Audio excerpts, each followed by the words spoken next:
Kalau ngomongin soal apa namanya pacaran beda usia gini gitu ya, yang perempuannya lebih tua dibanding laki-lakinya atau laki-lakinya lebih muda dibanding perempuan, itu ada beberapa contohnya juga nih, beberapa selebritis yang juga menjalani hubungan seperti ini. Ada yang berhasil, ada yang enggak, seperti misalnya yang masih berjalan sekarang, yang harapan sih seterusnya ya, kalau dari dalam negeri itu Isantaro Renada. Oh oke. Ya kan? Terus kalau Darius dan juga pasangannya Donna betul. Agnesia.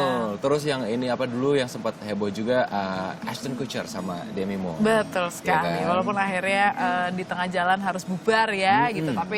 Tapi kayaknya itu hanya contoh kecil ya gitu dari hubungan yang beda usia, perempuan lebih tua dan laki-lakinya lebih muda. Untuk lebih jelasnya lagi, makanya nih kami hadirkan di sini ada Mbak Pinkan. Halo. Selamat Apa pagi. kabar?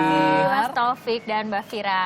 Iya, nah ini nih menarik banget ya. Mungkin yang masih jadi paradigma atau mungkin sebagian orang juga menganggap ini adalah hal yang tabu gitu ya. Nah, secara psikologis nih sebenarnya gitu ya. Apa sih Mbak yang akhirnya menyebabkan seorang pria ini tertarik sama perempuan yang usianya lebih tua?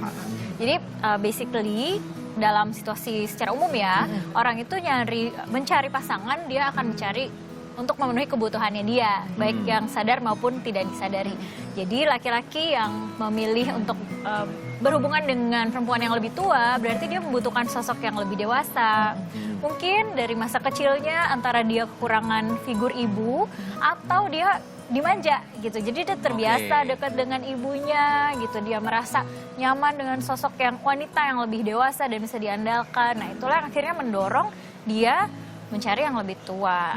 Dan yang lain lagi kayaknya kan kalau bisa menaklukkan hati orang yang lebih tua tuh kayaknya sesuatu mungkin ya buat pria-pria yang lebih muda. Apalagi dengan tadi Mas Taufik bilang ada contoh-contoh selebriti. Contoh-contoh yang wah kayaknya nih menjadi model gitu. Kayaknya keren kalau misalnya bisa dengan orang yang lebih tua. Jadi kira-kira seperti itu. Kira-kira seperti itu ya. Itu kan tapi dari sisi laki-lakinya tuh yang dekat dengan ibu gitu. Kalau dari sisi perempuannya sendiri sebenarnya seperti apa?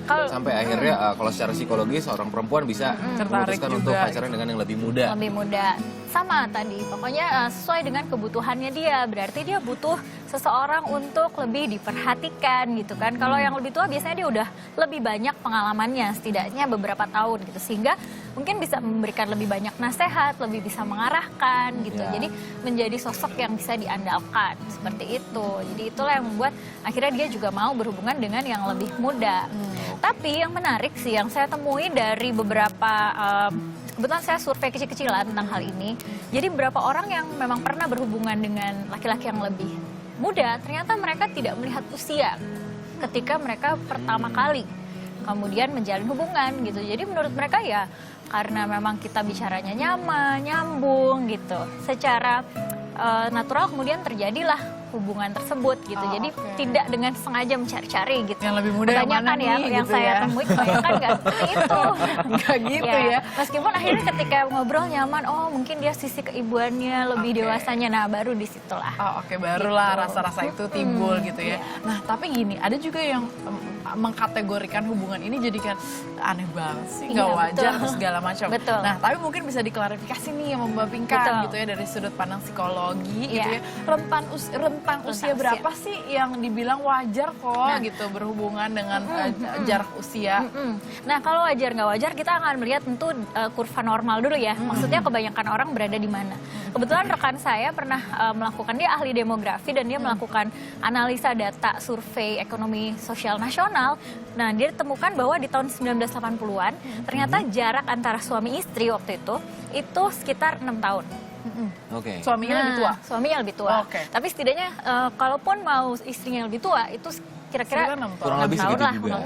Nah kalau sekarang 2000-an itu menurun jaraknya jadi 4,7 tahun gitu. Jadi memang trennya makin lama pasangan semakin seumuran gitu. Jadi kalau dibilang normalnya seperti apa, kira-kira itulah normal yang terjadi di masyarakat gitu, bahwa makin kesini pasangan makin sama umurnya, makin sedikit perbedaan umurnya.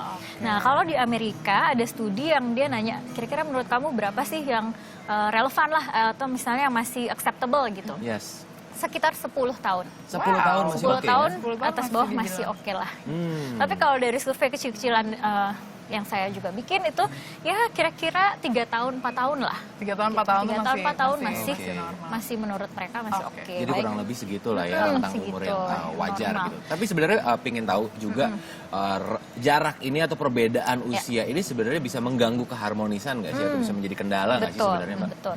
Nah, saya juga penasaran akan hal itu, makanya saya cari riset-riset dan ternyata salah satu riset yang saya temukan antara pasangan 15 tahun ke atas dengan pasangan di bawah 5 tahun bedanya dengan perbedaannya ya. Ternyata tidak ada beda dalam kepuasan pernikahan. Gitu. Artinya apa? Artinya usia ini bukanlah satu-satunya dan bukan hal terutama yang membuat hubungan ini menjadi bermasalah. Bukan faktor penentu Bukan berarti faktor ya? penentu. Oh, oke. Bisa menjadi potensi konflik, bisa. Nanti kita bahas kendala-kendalanya memang ada dan lain. Tapi ketika kita hanya melihat usia itu tidak menentukan bahwa kalau lebih tua perempuannya pasti akan masalah nih, akan susah begini begitu. Tidak selalu. Tergantung bagaimana si pasangan ini kemudian mengelola. Apalagi umur itu kan bukan hanya terletak di angka ya. Iya, betul. Kedewasaan bukan hanya Kedewasaan. betul, dewasaan bukan hanya pada umur, tetapi bagaimana dia mengenali dirinya, gimana dia bisa mengelola emosi, bisa komunikasi dan seterusnya. Jadi itu yang lebih penting di dalam hubungan gitu. Oke. Nah, tadi kan sempat dibahas juga atau sempat disinggung bahwa sebenarnya tetap akan ada kendalanya, Betul, walaupun betul. angka tadi bukan adalah faktor utama. Betul. Apa sih sebenarnya yang bakalan dihadapi sama pasangan beda usia, khususnya perempuan yang Usia lebih tua? perempuan lebih tua, ya. Mungkin dari sudut pandang perempuannya dulu kendalanya apa, atau Betul. setelah itu dari sudut pandang laki-laki? Kalau perempuan, biasanya orang tua, ini kalau hubungannya sudah mengarah serius ya, orang tua itu akan berharap tentu anaknya mendapatkan seseorang yang lebih stabil, lebih mapan gitu. Nah, sementara kalau yang lebih muda biasanya mungkin lebih kurang mapan. Ataupun kalau sama-sama sudah bekerja, yang perempuannya lebih tua biasanya akan lebih banyak pengalaman kerjanya, benar nggak? Benar. Atau jangan-jangan lebih... Berarti pengaruh ke Ini kayaknya finansial Bapak juga ya? sangat memahami ya.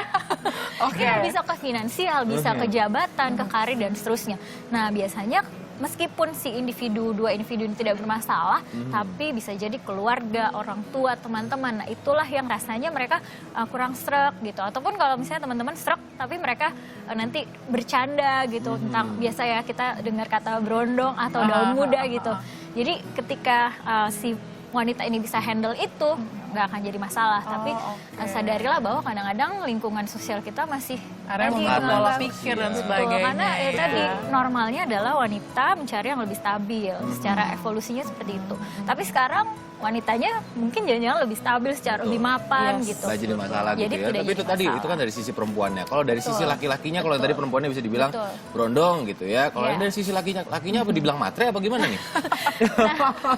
Justru kalau laki-laki jadi keuntungan buat dia kan, wah bisa handle perempuan yang lebih tua gitu. Tetapi salah satu kendala ini juga kasus nyata yang saya temui, dia karena misalnya gini ya, masih di usia awal 20-an, sementara pasangannya udah 25 tahun ke atas gitu atau menjelang 30. Nah, sudah lebih memikirkan hal-hal yang pekerjaan segala macamnya. Sementara si laki-laki ini masih fokus dengan koleksi game misalnya. Boys toy. Oh ya, boys toys ya, semacam Waduh. itu. Jadi Nama sepanjang ya? atau beda minat yang sangat besar gitu. Jadinya kadang-kadang misalnya sudah beda zaman, si wanitanya tahun 80-an musiknya misalnya ya, si pasangannya tahun 90 2000-an musiknya. Jadi ada minat yang berbeda gitu. Nah, ini kalau tidak diatasi bisa menjadi kendala. Tapi itu kan banyak trik-trik untuk mengatasi. Jadi kalau misalnya bisa ya nggak jadi masalah. Tapi perlu disadari nih bahwa beda zaman, beda minat gitu, beda Perbedaan itu pandangan. pasti ada ya. Ada, pasti Perbedaan ada. itu pasti ada dan Betul. memang bukan faktor penentu akhirnya harmonis atau tidak harmonis, Betul, ribut atau betul. enggak, tapi itu bisa memicu Betul. hal-hal yang tidak diinginkan Betul. untuk tiap pasangan. Betul. Mungkin ini sedikit kali ya tips trik, tadi kan sempat disinggung ya. Benar. Triknya apa sih? Gimana sih pola komunikasi efektif Betul, gitu betul. untuk pasangan-pasangan beda usia, khususnya wanitanya lebih tua dibanding laki-laki. Nah, sebetulnya tipsnya akan sama dengan yang lain. Hubungan yang lain pun punya potensi konflik, punya perbedaan pendapat dan lain sebagainya. Tapi yang pertama-tama sadarilah perbedaan usia ini. Gitu. Sadari sebagai hal yang ya memang secara biologis akan beda ya kan, secara karir akan beda, secara minat akan beda. Nah, itulah yang perlu kita sadari dan kemudian lebih dibicarakan gitu, terbuka gitu. Saya tuh senengnya misalnya konser band tahun 90-an gitu kayak tadi. Nah, tapi saya yang baru senengnya EDM gitu misalnya Millennials, 2000 milenial. Oke, kalau gitu kita buat kesepakatan ya gitu. Kapan-kapan saya ikut nonton ke konser yang 90-an, tapi kapan-kapan kamu ikut saya nonton Korea Harus misalnya atau apa gitu. kompromi. Dikomunikasikan. Jadi sadari, komunikasikan. Jangan kita udah sadar perbedaan tapi diem-diem aja gitu kan. Lama-lama terjadi semacam kayak apa ya, perebutan kekuasaan gitu. Yang satu merasa saya harus tadi kan ya mengemong dia, mengarahkan dia misalnya. Pokoknya sadarilah perbedaan itu ya. Sadari perbedaan dan dibicarakan. Baik, seru sekali. Ini mungkin menarik juga karena ternyata ada yang komen nih. Ada komentar. Di Twitter kita ya, udah masuk juga. Kita akan lihat Twitter. tanggapannya seperti apa nih. Nah, yang sudah ini masuk lewat Mbak Pinkan. Twitter. Dari Rizwan Lia Pujangga. Perempuan lebih tua itu lebih sabar, pengertian dan nyaman, namun suka sedikit menindas Gitu. dalam pengambilan keputusan. Ini yang tadi saya Gimana bilang tuh? tuh, apa perebutan kekuasaan gitu ya. Karena kan dia merasa dia lebih punya pengalaman, akhirnya mengemukakan pandangannya. Nah, mungkin oleh laki-lakinya dipersepsikan saya kan yang laki-laki di hubungan ini misalnya ya. Jadi tergantung pada gender ideologi mereka gitu. Kalau misalnya yang laki-laki masih tradisional, artinya laki-laki harus lebih dominan. Sementara yang perempuan lebih setara. Nah, itu bisa menjadi potensi masalah. Tapi kalau dua-duanya bisa setara, mungkin ini permasalahan yang common, jadinya bukan masalah umur, tapi masalah pembagian kekuasaan atau pembagian pengambilan keputusan gitu. Jadi cara tipsnya adalah diomongin gitu. Kalau mulai merasa, oh kamu kok kayaknya menindas saya gitu, saya merasa tertindas gitu. Ya udah bicarakan saja secara terbuka. Gitu. Nah, jangan dipendam-pendam. Jangan dipendam. Kunci utamanya juga adalah komunikasi yang baik ya Betul, antara betul. pasangan ini, mau Betul. laki-laki atau perempuannya lebih tua. Betul. Kita juga brownies ya di zamannya. Brondong 90s. Ya. Ya kan? Nyaut semua tiga-tiganya kalau Brondong 90s ya. Oke. Terima kasih Mbak Pinkan. Makasih ya. Kalau ada pertanyaan lebih lanjut, langsung aja di japri lewat Instagramnya Mbak Pinkan tuh ya. Boleh, di Twitter juga boleh, nanti dijawab. Siap. Yes, dan informasi menarik lainnya juga akan hadir usai jeda, jadi tetap bersama kami di Indonesia Morning Show.